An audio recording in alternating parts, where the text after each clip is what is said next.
अगली खबर का रुख कर लेंगे। खबर आपको बता रहे हैं देहरादून से, जहां जोशीमठ पुनर्वास के मामले पर सहमति, विभागीय सचिव और समिति के बीच बनी सहमति। पुनर्वास और विस्थापन का लगातार प्रयास किया जा रहा था। ज्यादा जानकारी ले लेंगे। सोनू हमारे साथ लगातार जुड़े हुए हैं। सोनू, जिस प्रकार से हमने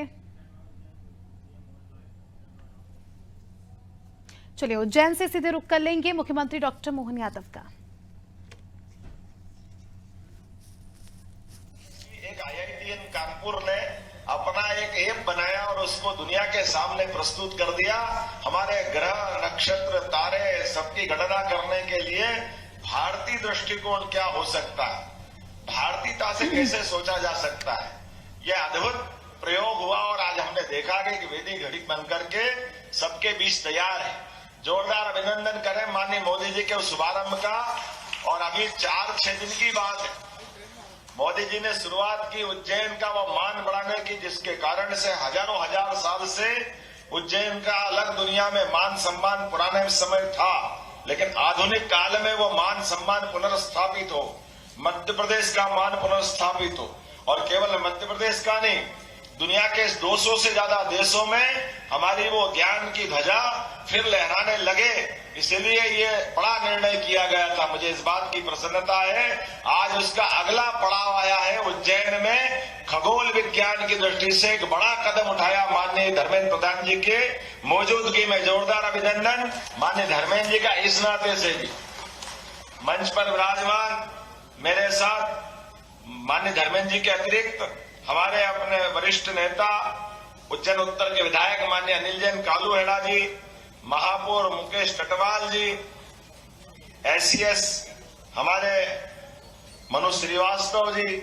इस अवसर पर हमारे अपने IIT के सभी अधिकारीगण, जोरदार अभिनंदन करें इस कॉलेज के प्राचार्य सहित, और आप सब आगंतुक अतिथिगण, पत्रकार साथियों, प्यारे मित्रों, प्राध्यापक बंधुओं।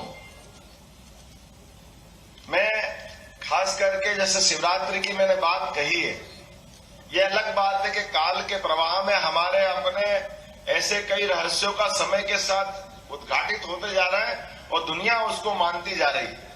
हमारी संस्कृति में ऐसा माना जाता है कि सदैव नित्य नूतन नवीन जो होता है उसमें सबका हमारा अपना मन और अपनी संस्कृति उसको पुष्पित पल्लवित करती है, उसको प्रोत्साहन देती है। और काल के प्रवाह में हम तो इतना आगे सोचने वाले हैं, जिनको मानना वो माने, जिनको न मानना न माने। लेकिन काल के प्रवाह में ब्रह्म वैवर्त पुराण के अनुसार ऐसा माना जाता है कि सृष्टि का आज जो है वो अंततः कोई न कोई दिन इसका समापन होगा, प्रलय होगा। तो जब प्रलय होगा तो फिर उद्भव भी होगा, और प्रलय और उद्भव के बीच में हर एक काल गणना का समय उसका नियत है। वो समय कभी कम ज्यादा नहीं हो सकता। ऐसे में समय के साथ जब प्रलय होगा और प्रलय में ये सब कुछ नष्ट होगा, जब नष्ट होगा तो फिर उद्भव होगा। आध्यात्म की दृष्टि से माना जाता है कि जब ये सब कुछ नष्ट होगा तो ऐसा माना जाता है कि वो हमारा वो दिन होगा जिसमें ब्रह्मांड की समाप्ति के साथ ब्रह्मा जी की नींद लगेगी, वो आराम करेंगे, वो रात्रि विश्राम करेंगे। लेकिन वो रात्रि विश्राम कब तक होगा, कितने समय के लिए होगा? वो उनकी नींद निकलेगी रात की तो लगभग 84 लाख हजार साल पहले की बात होगी। उसके बाद एक दिन ब्रह्मा की आंख का खुलेगा तो दोबारा हमारी दिन की शुरुआत होगी। ब्रह्मा को जगाने का अगर कोई काम करेंगे वो महाकाल करेंगे। बाबा महाकाल की नगरी से वो चेतना आती है इस सृष्टि में, ऐसा माना जाता है। क्योंकि शिव ही सृष्टि के हमारे प्रदाता भी है और संहारक भी है, ऐसा माना जाता है। ऐसे में आज का दिन शिवरात्रि का 2 तरह से माना जाता है। कुछ लोग आज के दिन भगवान शिव के प्रकट का दिन भी मानते हैं। दुनिया में निराकार इस सृष्टि जगत में एक अद्वितीय चेतना, कोई चराचर अजर अमर एक चेतना है, जिस चेतना से संपूर्ण सृष्टि का संचालन होता है। और उस संचालन करने वाली ताकत को ढूंढने के लिए आधुनिक विज्ञान अपने ढंग से लगता है। वो आज कुछ पाता है, कल वो लगता कि बस यही हो गया, उससे आगे भी फिर कुछ और मिलता है, फिर वो लगता कि यही सब हो गया, उससे आगे भी कुछ होता है। जैसे गैलीलियो ने कहा कि परिक्रमा कौन लगाता, सूर्य या पृथ्वी। उसके बाद के भी न्यूटन से लेकर के सभी के अलग अलग सिद्धांत, अलग अलग तरह के बात करने वाले लोग आए। अब न्यूटन का थर्ड लॉ हमको सबको मालूम है,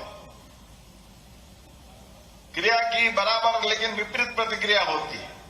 कोई उसको स्थायी मान ले, लेकिन न्यूटन का थर्ड लॉ भी अब प्रश्न चिन्ह के घेरे में आ गया है, वो भी पर्याप्त नहीं है, उससे आगे भी कुछ हो रहा है। ब्लैक होल में क्या होता होगा, दुनिया अभी कहां तक जाएगी कुछ कह नहीं सकते। जो आज हो रहा है वो कल कुछ होगा, कल होगा, परसों कुछ होगा। इसलिए हमारी संस्कृति तो इतनी जीवंत है कि हमने अपने यहां तो छोड़ो, अपने देवी देवताओं का भी हमने केवल जयंती मनाने का निर्णय किया है। शरीर का निर्माण तो सबका होता, शरीर सबके छूटते हैं, हम केवल जन्म जयंती मना करके आनंद मनाते। भगवान राम हो, भगवान कृष्ण हो, सबकी जन्माष्टमी मना के आनंद लेते हैं। हमारे जीवन में अपने घर के अंदर तो जो शरीर छोड़ दे उसका चित्र भी उस अवस्था का रखना निषिद्ध माना गया है, भले वो कितना आत्मी क्यों न हो। शरीर गया तो हम उसका विसर्जन अपनी तैरवी करके खत्म कर लेते। ये हमारे शरीर की विशेषता है, यद्यपि हम सब जानते हैं हमारा आत्मीय और किस प्रकार का लगाव हो सकता है। काल के प्रवाह में जो हम कहते हैं वो हमारी शिक्षा में भी आना चाहिए और ये निरंतर खोज का विषय होना चाहिए। मुझे इस बात की प्रसन्नता है, खगोल की दृष्टि से, उज्जैन साइंस की दृष्टि से हजारों हजार साल से इसकी महत्ता है। लेकिन काल की नगरी हमारे यहाँ चूंकि धार्मिक भाव ज्यादा हो जाता है, वो पुट ज्यादा हो जाता है, तो काल की नगरी महाकाल की नगरी और महाकाल की नगरी तो महादेव की नगरी और महादेव की नगरी से वो एक धारा निकालना बाकी थी जो विज्ञान की तरफ ले जाती है। ये विज्ञान की शुरुआत हुई है। मुझे इस बात की प्रसन्नता कि यह विज्ञान की नगरी के नाते से दुनिया में स्थापित होना चाहिए। और जैसे मैंने कहा कि महाकाल के अनन्य भक्त हमारे धर्मेंद्र प्रधान जी, और इस अवसर पर मेरे मित्र संतोष जी यहाँ बैठे हैं, IITN यहाँ राजू दीक्षित जी बैठे हैं। हम सब लोगों ने प्रयास किया है, पीछे यहाँ साइंस पार्क भी बना था, यहाँ अपना ऑब्जर्वेटरी भी बनाई साइंस टेक्नोलॉजी डिपार्टमेंट के माध्यम से। सरकार तो आएगी और जाएगी, सरकार को कई काम करना चाहिए, लेकिन सरकार आज की व्यवस्था जनता की, आम जनता की सुख सुविधाओं की व्यवस्था करे वो अपनी जगह है, वो हमको करना ही चाहिए। लेकिन जिस संस्कृति के संवाहक हम लोग हैं वो खोजपूर्ण संस्कृति है, और खोजपूर्ण संस्कृति होने के नाते से हजारों साल से हमारे यहाँ नित्य नूतन रिसर्च को प्रोत्साहन दिया जाता है। इसलिए रिसर्च में भी, रिसर्च का एक तरह से वो कैसे संबंध जुड़ेगा मैं नहीं जानता हूं, लेकिन हमारे यहाँ ऋषि मुनियों की परंपरा है, और ऋषि मुनियों की परंपरा में मुनि तो अपने आप में वो अपना पूरा जीवन एक तरह से ब्रह्मचर्य को धारण करके व्यक्तिगत साधना में लगाते हैं। लेकिन ये जो वैज्ञानिक परंपरा है ये हमारे यहाँ ऋषि परंपरा के नाम से जाना जाता है। वैज्ञानिक यानी ऋषि मतलब रिसर्च करते हुए दुनिया के अंदर जो सुव्यवस्था स्थापित हो जाए और उनके अंदर जो बेहतर से बेहतर हो सकता है, ये एक तरह से वैज्ञानिकता से जोड़ने वाला एक मार्ग है।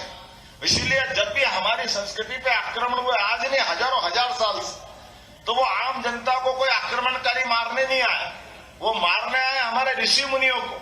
उन्होंने कहा अगर भारत को कब्जा करना, भारत का अगर खत्म करना, भारत की भारतीयता मिटाना है तो आधे काल से हमारे ऋषि मुनियों पे अटैक किया। वो आज के काल से और पुराने काल से हम देख सकते हैं, लेकिन बदलते दौर का भारत है यशस्वी प्रधानमंत्री के नेतृत्व में अब हमारा अपना उज्जैन सहित पूरी दुनिया में भारतीय संस्कृति की परचम नगर लहरा रहा है। तो ये इसी प्रकार के नवाचारों के लिए जाना जाएगा और काल के प्रवाह में दुनिया यहाँ आकर के शिक्षा ग्रहण करेगी, हमारी अच्छाई दुनिया सीखेगी, वसुधैव कुटुंबकम की भावनाओं को लेके चलेंगे। आज ये इतना बड़ा काम हुआ, हमारी कैबिनेट तो बाकी है, लेकिन धर्मेंद्र जी ने कहा कि सुबह शीघ्रम करना है तो देर क्या करना। हमने कहा कि आप अपना ये IIT का अपना एक deep tech research centre Ujjain में खुलना चाहिए।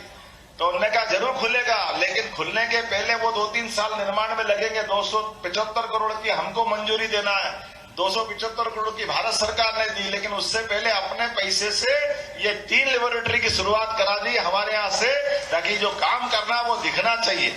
और यही प्रधानमंत्री का हमारा ध्येय होता है कि विचार अगर आया मन में तो फलीभूत भी होना चाहिए, सामने भी दिखना चाहिए।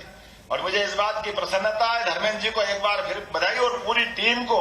आपने भी कम समय में और हमारी मध्य प्रदेश सरकार के इस इंजीनियरिंग कॉलेज का कैंपस का भाग्य बदला है। आपने कहा कि हम अपने 50 विद्यार्थियों को IIT के माध्यम से आप उनका शिक्षा दीक्षा IIT इंदौर में करा रहे हैं। और मैं आपको आश्वस्त भी करता हूं और आपसे आश्वासन भी चाहता हूं कि हमने संकल्प लिया है हमारे सभी इंजीनियरिंग कॉलेज आपके IIT की तर्ज पर उसी प्रकार के अपने कैंपस का रूप धारण करें। विद्यार्थी वो सब सीखे जो IIT के माध्यम से आप सबके बीच बांटते हैं। भारत सरकार के साथ मध्य प्रदेश सरकार मिलकर इस पे चलेगी, इस पे काम करेगी। लेकिन यहाँ जो अभी आप काम कर रहे हो वो कोई कम नहीं है। लेजर विज्ञान, अनुप्रयोग, क्या उसका आनंद आ रहा, खगोल विज्ञान, मेक स्पेस, कितने प्रकार की चीजें। अब ये कितनी सहज जानने वाली बात है। आप तो नदी जोड़ो अभियान पे भी काम कर रहे हैं, नर्मदा वैली के लिए भी काम कर रहा है IIT, और अब हमारा मेडिकल डिवाइस पार्क बन रहा है। ऐसे कई मामलों में आपकी अत्यंत आवश्यकता पड़ेगी। ये डीप टेक रिसर्च पार्क के माध्यम से हम पूरे प्रदेश के लिए एक बहुत बड़ी उपलब्धि हासिल कर रहे हैं। पूरे प्रदेश की जनता को, 8.5 करोड़ जनता को बधाई।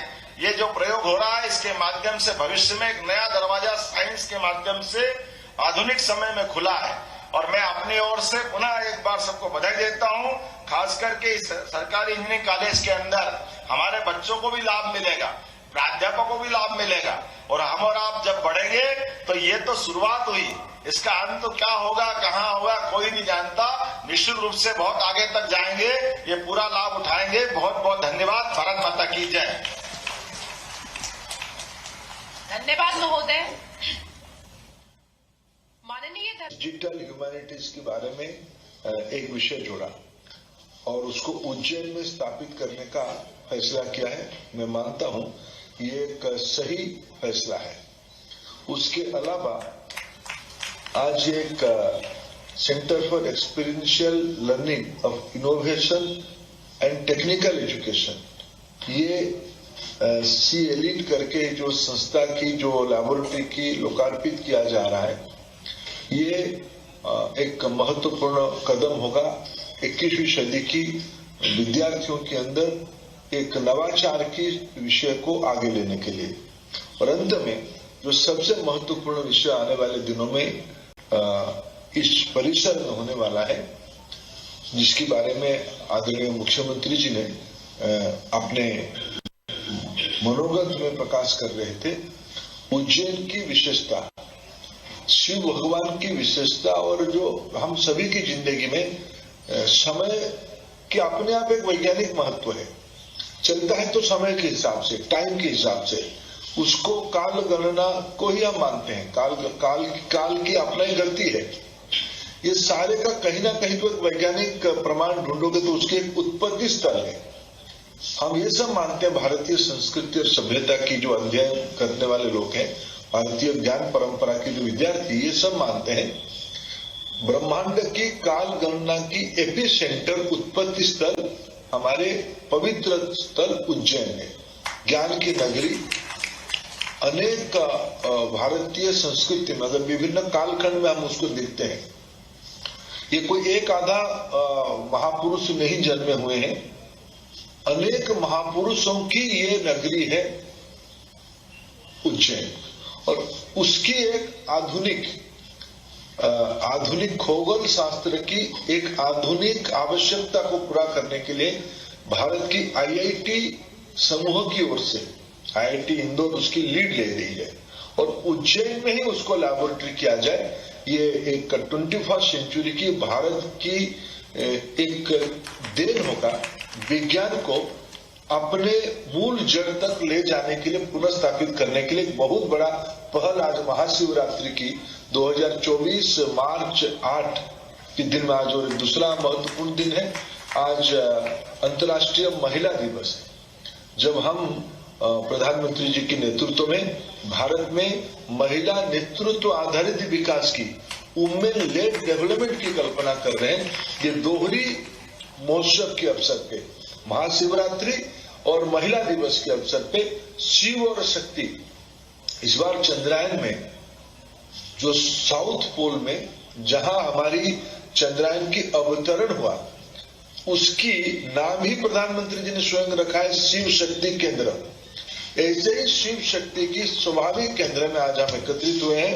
मैं इस तीनों केंद्रों की विकास के लिए उसकी समय अवधि कुछ काम अभी शुरू हो जाएगा, कुछ काम मध्य प्रदेश शासन और भारत सरकार मिलके जल्द ही उसको हमारी जो दायित्व हमारे हिस्से में है, हमारे आदरणीय संजय मूर्ति जी मेरे साथ हैं, वो मेरे को आश्वस्त किए हैं, उसकी जो प्रोसेस की जो आवश्यकता है उस सारे को शीघ्र करके हेफा की लोन के माध्यम से संसाधन की उपलब्धि करवा दिया जाएगा इंदौर IIT को, और इंदौर IIT उसको मध्य प्रदेश शासन के साथ मिलकर इसको उज्जैन में और आने वाले बहुत समय इन दिनों में तो सुहास जी और मैं आदरणीय मुख्यमंत्री को निवेदन करूंगा, ये काम अभी पहले भारत में कोई प्रकल्प करो तो उसकी आयु कम से कम 50-60 साल के बाद होने का था। जब देश आजाद हुआ अभी भी प्रधानमंत्री जी ने कुछ 50 दशक 60 दशक के प्रकल्प को समीक्षा करते हैं और उसको लोकार्पण करते हैं। लेकिन अभी हमारी नई संसद भवन और हमारे जिस महाकाल परिसर बना है, मैं उज्जैन कई युवा अवस्था से जाते रहा हूं, लेकिन जिस तेजी से महाकाल परिसर बना, हमारी संसद की नई भवन बनी, इससे भी सुपरसोनिक गति से, उससे ज्यादा गति से ये केंद्र वहां आप स्थापित करोगे, हम इंतजार नहीं कर सकते। ये हमारी सुझाव है, ये सारे संबंधित लोग उसको काम पे जुड़ जाएंगे। मैं आज के अवसर पे 2-3 विषय सुहास जी आपको विशेष करके अनुरोध करता हूं, जो हमारे शिक्षा विभाग के अधिकारी मध्य प्रदेश की हैं और विशेष करके जेके श्रीवास्तव जी, डॉक्टर जेके श्रीवास्तव प्रिंसिपल। अभी आपने कहा कि आपने शिक्षकों के बारे में IIT दायित्व लेगी।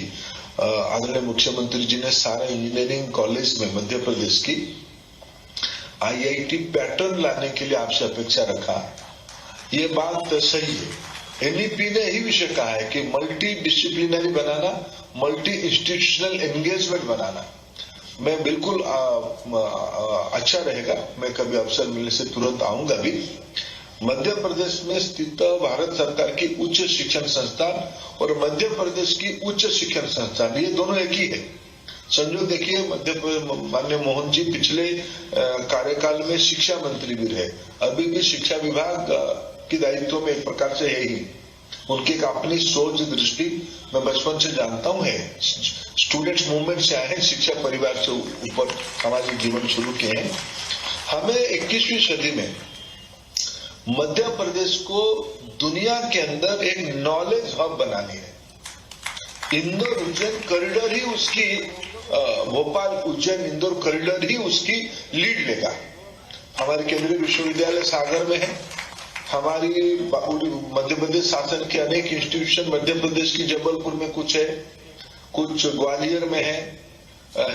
ये होने के बावजूद मैं कहूंगा कि इंदौर उज्जैन सबसे इंपोर्टेंट नॉलेज कॉरिडोर है।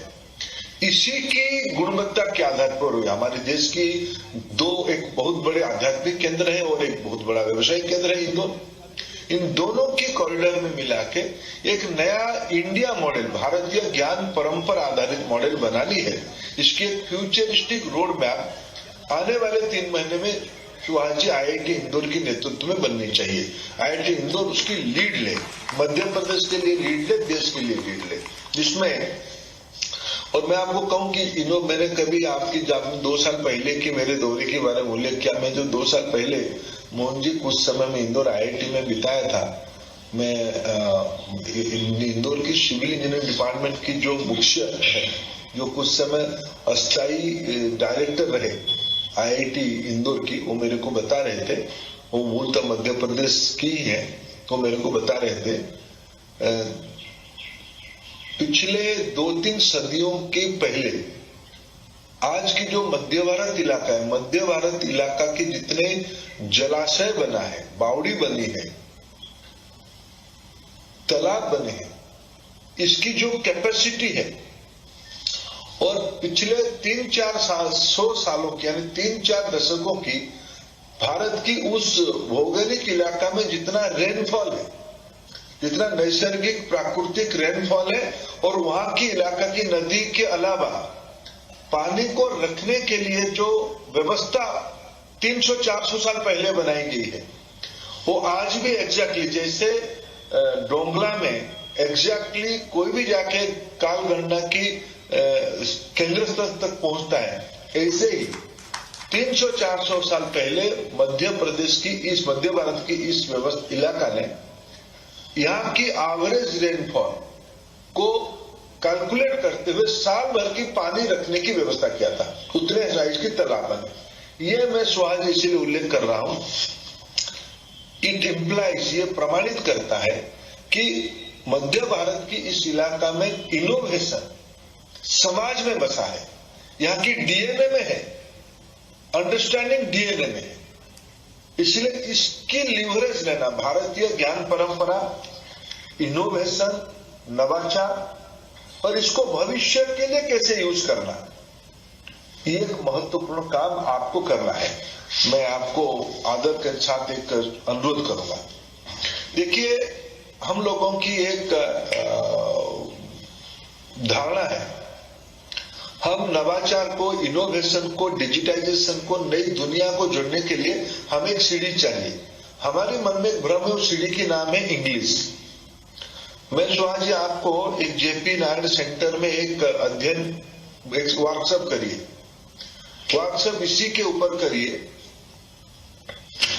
आपने कहा कि JP Narayan, Jayaprakash Narayan centre of digital humanities की सेंटर आप बनाओगे, उसमें पहला टॉपिक की चर्चा करो कि इनोवेशन के लिए, डिजिटाइजेशन के लिए ये काल गणना है क्या।